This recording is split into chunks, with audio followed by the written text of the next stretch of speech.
It's good to have you guys back. It's been a minute since we've heard new music from you guys. Been a couple years now. You did the festival circuit last year, last fall, Out of the Light. But dude, Red Rum, holy fuck! In every way, the video, the song, holy shit! You guys fucking nailed it, dude. Appreciate it, bro. Thank you. It was a fun one. We were pretty, busy in the studio all of that period after Overthrown. That it came out the last week I think of 2023. Mhm. So, all of 2024 was basically just promoting that and writing, same deal with 25. Right. And we just kind of went through, the steps of writing, getting a bunch of songs going on, and then we kind of took a look at that body of work that we had and kind of just started to whittle it down even further, and then we kind of wound up with what we have right now. And funny thing is, Red Rum was literally the first studio date that we had booked since doing the Overthrown sessions in Nashville. And just in that one session we had 85% of the song done already. Nice. So yeah. Nice. You guys go back to, not that Overthrown wasn't heavy, but it was different for you guys. It was a little bit more, I guess, radio friendly in a lot of ways. But you guys have really evolved the sound over the years with everything though, you know. I feel like there's multiple different sounds that Scarlett O'Hara has had. Mhm. Um, but this is probably the heaviest that we've heard since Welcome Back to the Brodeo. Totally. Angry Again was heavy as shit, but in a different way. That one was just fucking, just all out, just fucking brutal. I feel like with Red Rum, you guys kind of combined all of those, found a way Mhm. to make everything a little bit heavier, but keep that melodic sound at the same time with this one. Am I right on that? You literally nailed it. That was the whole kind of a goal that we wanted to do, just because, like you said, welcome back to the Brodeo. When we went into that was straight, metalcore, rise core stuff, getting back into where we kind of left off with Lost in Existence and everything, but kind of just taking it, a little step further with that. And then going into the studio, we were working with both Eric Ron and Andrew Bayless, and so their sound is very modern. It's very current because they're, most of, they're one of the five producers all the main radio bands are using and everything. So there's, he's like Jordan Fish and all them. So there's Right. always going to be that kind of like thread in there that you can kind of notice where it kind of ties us into what's currently going on. And with Overthrown, we were just trying to expand our sound in a way. We started something on Friction and kind of worked on it all the way to what ended up being the Overthrown album. Hmm. And throughout that whole period, we were just totally absorbing all the different songwriting techniques and just the overall experience of working with somebody like Andrew or Eric. They're just such a high caliber and everything, a producer, that they teach you a lot of stuff. And so, with Overthrown, it was exactly that. It was meant to be, a radio tangent, friendly kind of release, just because we're just trying to see where we can go, reach new fans, try to, that's always a thing with Scarlett. We're always just trying to evolve the sound a little bit.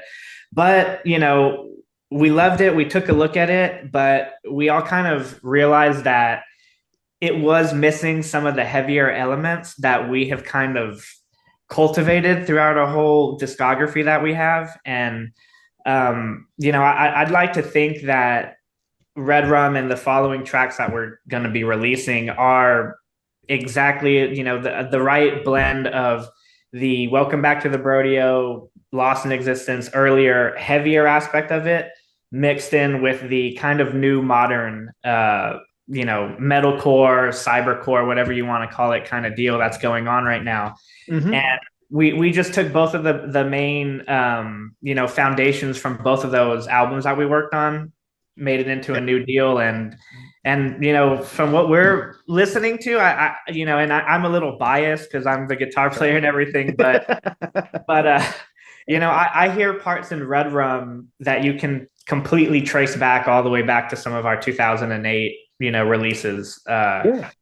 Even some of the Lost in Existence tracks, like the same kind of formula for how myself and Alec, the other guitar player, writes, and Arnie has always kind of been there, and we're just kind of adding a little bit new influence here and there to try to see where we come up with. But really happy to hear that you can totally Yeah. hear both of the parents of what this new body of work is what I'd like to say about it.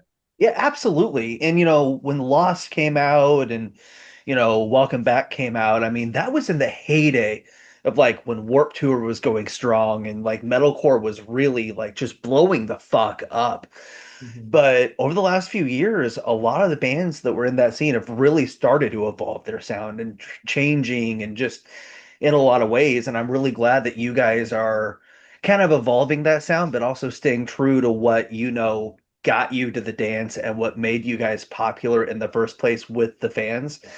And dude, like the response to Red Rum has been really good so far. Fans are absolutely loving it. People are freaking out over the video. Like, what was it like making the video? Because you guys have always put a lot of work into the music videos. They're always very elaborate. They're very cinematic. They're not just you guys playing the songs. They tell a story. And it's like watching like a mini movie in some ways. You guys always put a lot of work into those. What was it like with this one? And then what is it about the music videos that makes you guys want to put extra work into them? Yeah, so with Red Rum, it was a little bit more simplistic and practical on the shooting and everything as far as the video. Hmm. We love to go super heavy into the cinematic world, and Yeah. everything that you mentioned is true. All of the most recent music videos we have, starting from Friction in 2021, they're all part of our own little Scarlet, uh, Like universe. united universe that we have. We're trying to do like the MCU kind of deal here. Okay. So Okay. all the episodes I gotta kind of see that. Yeah, especially there's a decent amount of videos with the um outer space, exactly. kind of Yeah. theme, which is freaking awesome. I fucking love it.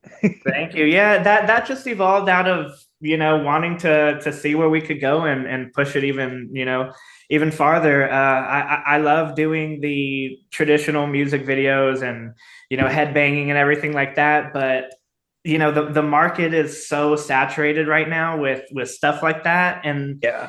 in 2025 and the 26, the current era that we're in right now, you have to do something to try to make yourself stand out Yeah. um, as much as possible. And we've always been really heavy into music videos. So I said, let's run with it.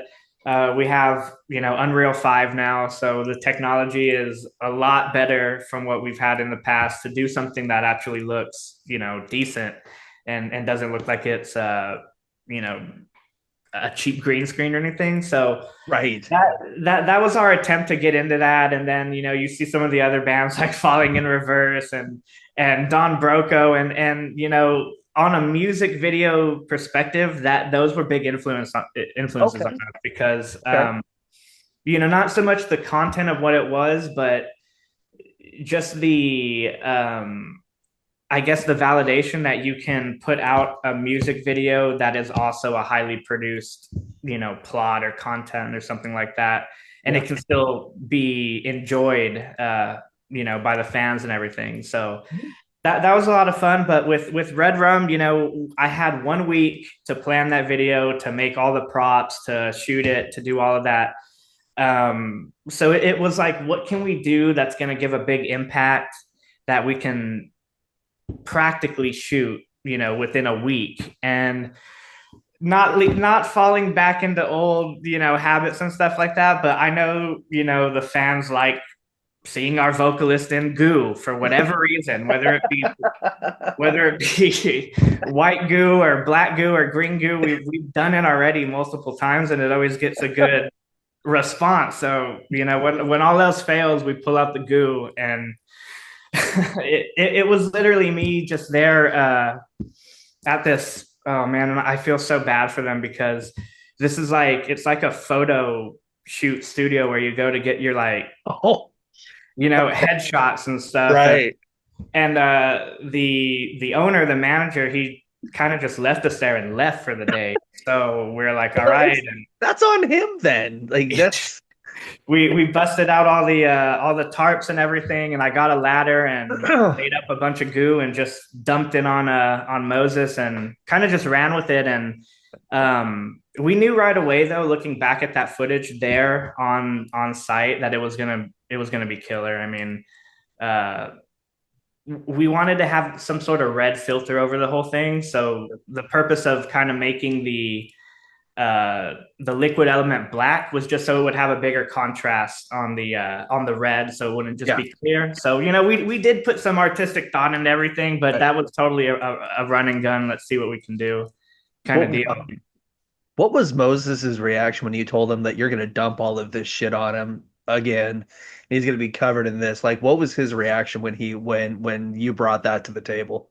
You know, at this point, he's like, of course, man, like let's do it, because that's like one of the more minor things that I've done to him as far as like, crazy stuff on set. And like one of them, I mean, the worst one that we did was the Friction music video, where he's actually in a. We had to get a pool, an inflatable pool, and fill it completely with water and everything, and he had to do a bunch of scenes in that. But the unfortunate part about all of it was in the middle of winter, and the water was from an outside hose. So we just connected it, and it was in the 40 degrees. So he could only do several shots at a time, and then we'd have to pull him out and warm him up, and there was no way to warm up the water at all. So we were actually filling up coffee pots and just kind of dumping them in after they were Oh doing man. that. So yeah, Moses is a Oh, trooper. I've put him through all sorts of stuff. We've used pyro at this point for a video we haven't released yet, where one of us might catch on fire and everything. We've done beach stuff in the water. Another one hasn't been released, so we have all sorts of crazy stuff. But you'll definitely in the videos, when you see them in the future, I think you'll kind of connect it and realize what I was talking about here. I love when you say that his reaction was like, of course it is, because the wrestling company I work with, we've got a wrestler. His character gimmick is just this horror themed serial killer. Just and every October he's like, "What am I doing?" It's like, buddy, it's gonna be a casket match. He's like, "Of course it is." Every Yeah, time.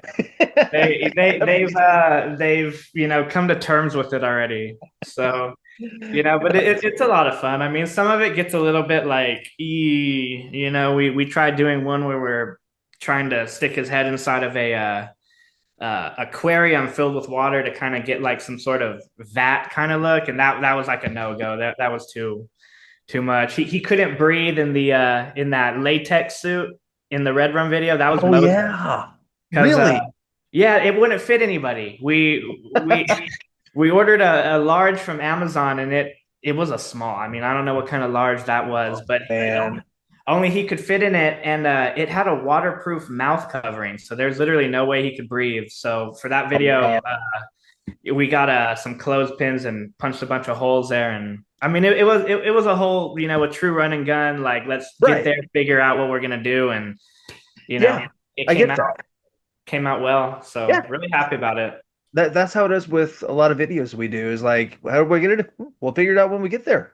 We'll see what works. This sounds like a great idea. Let's try this, you know? Yeah, like I find it's good to have a solid idea that Mhm. you can, like, a pathway to go to, but if you make it too planned out and too rigid, it doesn't leave for any, flexibility to adapt to whatever your situation is. So, you know, we do that a lot. One of the videos we did that, hasn't come out yet or anything, we want to do like kind of a like an interstellar water planet kind of vibe deal. So we went out to a beach, and we had no other idea aside from that. But we were like, hey, let's just go out to the beach, and in our full space gear, costumes, and everything, and figured it out. And I mean, it came out wonderful. So, those are the scenarios, that tend to be both fun, and then they work out really well too.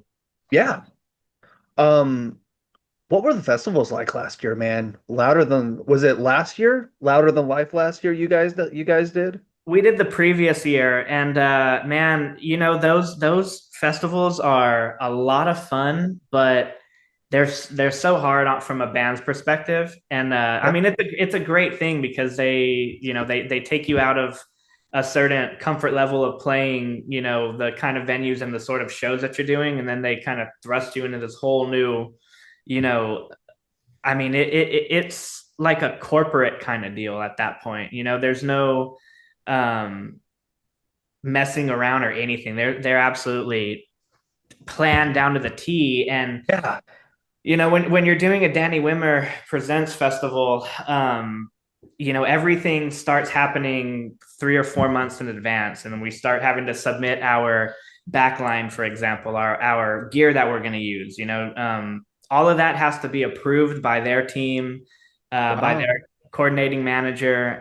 If you're using wireless to any capacity, you have to submit your frequency band that you're using. All wireless come with a specific frequency band, Wow. and their RF coordinator has to assign you a specific wireless channel for that specific hour that you're playing. So everything is super micromanaged. Hmm. Your merch that you're selling is sold by a third person vendor, third party.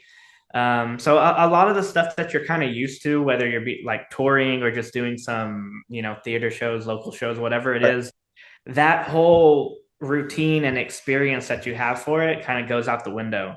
Hmm. So, Like take you out of your element a little bit, kind of. totally. I mean, it's just, because, and I don't know how it is with other people, but with us, we're very, uh, habit based and everything. So we don't like having anything kind of change in our rigs and our gear or anything. Oh, And when we have to adjust something like that, it's a big deal. But that's the nature of when you're playing those high level shows and everything. And that's just it. You have to be able right. to adapt to it. But it was crazy. I mean, seeing the caliber of bands there and how they sound live and how they conduct themselves and everything and how they operate as a full unit with crew and everything is beyond beneficial for bands in our level because we've never done that yet. And it kind of gives us an intro into that scene, so if we ever do get to that point, we're not causing a delay in anything, or Right. we're the guys that are kind of dragging ass, and just really grateful. But we had great responses out of all of them. I know we saw Jesse Lee from Octane and Jose Mangan. They checked Yeah. out our set and everything, so Nice. that was awesome. Always happy to see them, and hoping to Chelsea's get on some amazing. more. Yeah, Jesse's amazing, man. I've only met Jose a couple times, but I go back with Jesse back to when he was actually a publicist, Mhm. and he's just such a good guy. I like that guy. Yeah, no, it Fun. was Yeah. it was crazy to hear that he when he got on Octane and everything, because we had interacted with him a couple of times for some previous releases with his Yeah. publicity deal. So Yeah. really happy for all of them, and they dug the set, so that was a win for me. I remember when I heard him on Octane for the first time, I messaged him like, "Are you on Octane?" He's like, "Yep." I was like, "That's fucking crazy, dude. Congrats. That's awesome, man." Huge. Um, we're coming up on 10 years since the last full length release. We're coming up on 20 years of the band here in a couple years. It'll be those two milestones, man. When you hear that or when you think about that, especially coming up on 2 decades of Scarlett O'Hara, man, how does that make you feel when you hear that number? And the fact that the band has legitimate longevity and you Mhm. guys are still just as good now, if not better than you were back then. Well, thank you. I mean, first of all, but we're me in particular, and all of us. I know we're super grateful, for all of it.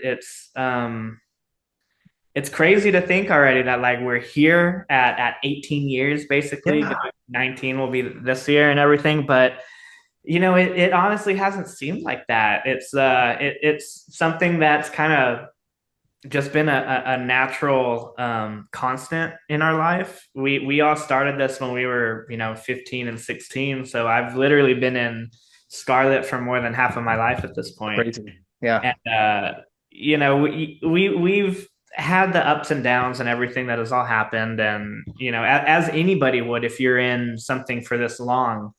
And we've just been grateful to be able to weather all of it, the scene and changing of technology and of Mhm. society, how we consume music and how we view music, even as a as an artist at this point. So it's been interesting. I wouldn't change anything about any of it. The guys in the band are my best friends. I've literally have my two oldest friends in my whole life are Arnie and Alec, which are my two other guys in it. Right. And it's great to be able to just get together and do all of it. So I'm really happy about that.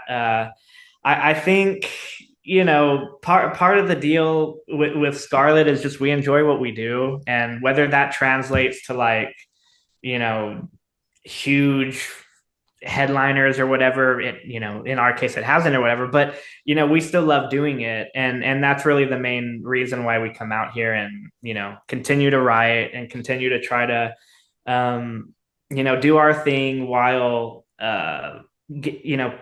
giving the fans what they want to a certain extent, because there are people that we know still that have been listening to us since 2009, that we Right. still interact with, and we do take all of the feedback and the criticism and everything. We take all of it seriously, and always try to better ourselves for the next one.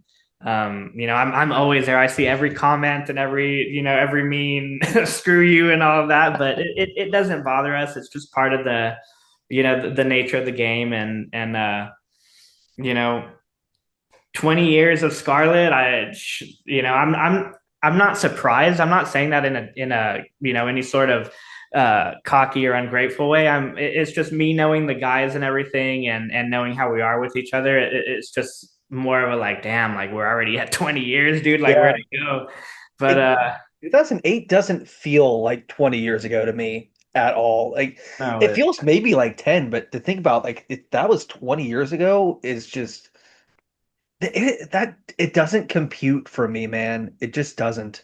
no, it's hard. I was thinking about that the other day too. Just that, like, 10 years ago now is 2016. Like, that's crazy. So Yeah. it shows where we come from and everything. But no plans on stopping anytime soon. I mean, all of us are more, dedicated than ever. And we're, putting out what I feel to be some of our best material at this point. Yeah. I think we finally kind of hit our like moment where all of us realize what we want on a musician and band level, and we kind of just click on it. Hmm. Um, and now we're working here locally with our good buddy Josh Lopez. He's doing the producing on the track. Nice. He's been out on the road with us many times as our front of house engineer. Makes us sound good nightly when we're on the road, and he did Right. all of our Danny Wimmer presents festivals and all that. So it only made sense to do that, and I think just because we're having a lot of fun, we're putting out this fun stuff. But we totally have plans, for some sort of celebration of both Welcome Back to the Brodeo and eventually the Lost in Existence album when it hits its big one and everything. So You guys yeah. have you guys have been through a lot of changes in the industry. I mean, since you started, we've seen Facebook rise up, streaming, Spotify. I mean, just so many changes, man, but you guys are still operating at such a high level and you guys are still sounding better than ever. And I completely agree. Like this single is, and I've listened to all of it, man. This is probably one of my favorite songs you guys have put out so far. Dude, if this is anything like what's coming, man, I can't fucking wait to hear what's next, man. What's the rest of the year look like for you guys? Yeah, so we have a bunch of singles that we're going to be putting out. Whether that leads to something, I don't know. I don't know if I can say anything right now, but be on the lookout for that for sure. We have awesome songs. They're great. They're all in the same vein of Red Rum. Okay. we were kind of, not really thinking about what we were going to do other than we wanted to mix the two kind of sounds we've been working on, and it evolved into what it is now. And we think people are really going to enjoy it. And with REDRUM, that was just one of those deals where we were like, we want to do a really heavy song. We haven't done it before. Angry Again, yeah, that was heavy, but it was heavy in like a southern kind of, just balls to the wall heavy. This is more of a, you know, a and there's a more artistic flair in it, I guess. To this one, we really tried to blend something and make a new kind of sound that we hadn't It's touched on before. it's heavy, but with artistic direction and organization. It's not heavy for the sake of being heavy. You Totally. know, it's heavy with a reason. Yeah, and more than anything, we kind of wanted it to be a vibe, kind of song. It's not so much like a narrative of anything, but Mhm. it the way I like to think of it is, if I don't know if you're into like Cyberpunk 2077 or any kind of that, you know, I've never played it, but let's see yeah, where like we're going with that this. that kind of dystopian, real futuristic Blade Runner Okay, yeah, yeah, kind of atmosphere. I wanted the song to be something like that, like what you would hear in that world. okay, Kind of that makes like sense. that the club scene in The Matrix. With the Yes, Rob Zombie song and everything. yeah, We okay, wanted Red Rum to be something that would fit yes, right in that. okay, And it kind of led the way for the overall aesthetic and everything of the sure. stuff that we're doing going forward. A lot of it was based on that, and we think it came out really cool. It was a lot of fun. If you go watch Blade Runner, the most recent one, I mean, that was literally the aesthetic that we wanted to hit and everything. And That I makes think sense. I think the sound kind of leans into that as well. Yeah, for sure. Yeah, that when you put it that way, absolutely. That makes perfect sense, man. Dude, I can't wait to see what's next for you guys. Thank you so much for doing this today and taking time. This has been so much fun. Yeah. Absolutely. I'm a new fan. I just obviously honestly discovered when I heard about Red Rum that I went back and listened to the whole catalog. Wow. So, Thank you so much. love Yeah, it, that man. means a lot. Hopefully you guys when you go on tour you get up by Indiana, Indianapolis or something because if you do, you got to check it out, man. Good luck on the rest of the year with the release and all the new music, man. And thanks for doing what you guys do. Absolutely. Well, thank you so much. It was a lot of fun. I'm really grateful you checked out the all the tracks and everything, and happy that there was stuff that you could enjoy in it, and hope to see you out on the road.